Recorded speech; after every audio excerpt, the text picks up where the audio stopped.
እሺ ዛሬ ደግሞ የሚገርም የአስትሮኖሚ ዜና ይዤላችሁ መጥቻለሁ። ከሁለት ቀን በኋላ ኦገስት 12 ላይ 3 ኮዝሚክ ክስተቶች ይከስታሉ ወይም ደግሞ በአስትሮኖሚ ሳይንስ ላይ ተአምራዊ የምትባል ቀን ናት እና ምንድን ነው እነዚህ ሶስቱ ምንድን ናቸው? አንደኛ ወደ 6 ፕላኔቶች እንደዚህ አላይን ያደርጋሉ። እነዚህ ፕላኔቶች እስከ ዛሬ ድረስ ብቻ ለብቻ ነው ሙቭ ሲያደርጉ የነበረው፣ ግን ኦገስት 12 ጠዋት ላይ እንደነ ጁፒተር፣ ሜርኩሪ፣ ማርስ፣ ዩራኒየስ፣ ሳተርን እና ኔፕቲዩን በአንድ መስመር ላይ ሆናሉ እና ከኢትዮጵያ ማየት እንችላለን። ሁለተኛው ክስተት ደግሞ ሶላር ኤክሊፕስ የምንለው ወይም ደግሞ ጨረቃ በፀሐይና በምድር መሀል ትገባለች። ሴም ዴይ ማለት ነው። ጨረቃ ፀሐይ መሀል ምገባው ለ2 ደቂቃ ከምናምን ያክል ነው እና ቀኑ ይጨልማል ነው የሚሉት። ይህን እንኳን ከኢትዮጵያ ማየት አንችልም። ሞስትሊ ግሪንላንድ፣ አይስላንድ፣ ስፔን እና አይ ቲንክ ሞስት ኦፍ አሜሪካ ማየት ይችላሉ። ሶስተኛው ደግሞ ዝናብ፣ የኮከቦች ዝናብ። እንደዚህ እንደምታዩት የኮከቦች ዝናብ ነው እና ፐርሲድ ሚቲየር ሻወር ፒክ ላይ የሚደርስበት በሰዓት ከ60 እስከ 100 ኮከብ ዝናብ የሚዘንብበት ቀን ነው ማለት ነው። ይሄም ከኢትዮጵያ ይታያል እንደሚሉት ከሆነ እና እኔ ለመጠበቅ ዝግጁ ነኝ። እናንተስ ምን ታስባላችሁ? ሀሳባችሁን ኮሜንት ሴክሽን አስቀምጡልኝ። እሺ አብዛኛው ኢትዮጵያዊ ስለ ዩኤፍኦ ምናምን ሲነገረው ኦብቪየስሊ አያምንም እና ሰሞኑ ግን እንደዚህ አይነት ቪዲዮዎች ሪሰርፌስ እያደረጉ ነበር ኢንተርኔት ላይ። የተለያዩ ቪዲዮዎች በተለያየ አካውንት የአንአይደንቲፋይድ ፍላይንግ ኦብጀክቶች አየን ምናምን እያሉ ይገኛሉ እና ዋን ኦፍ ዘ አርጊመንትስ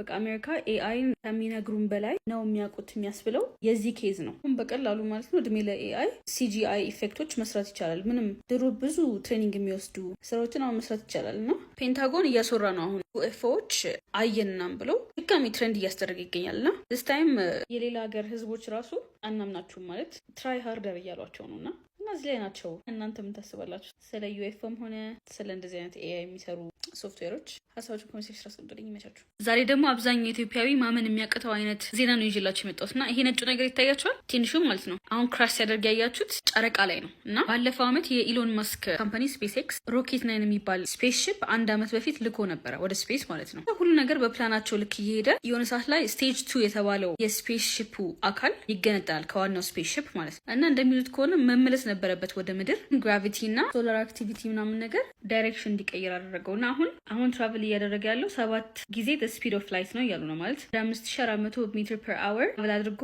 ጨረቃን ሊመታት ነው። ሲመታት ደግሞ እንደዚህ ነው የሚመስለው እና ትናንትና ኦልሬዲ አልፏል ጨረቃ ላይ ኢምፓክቱ ደግሞ እንደዚህ አይነት ነገር ነው።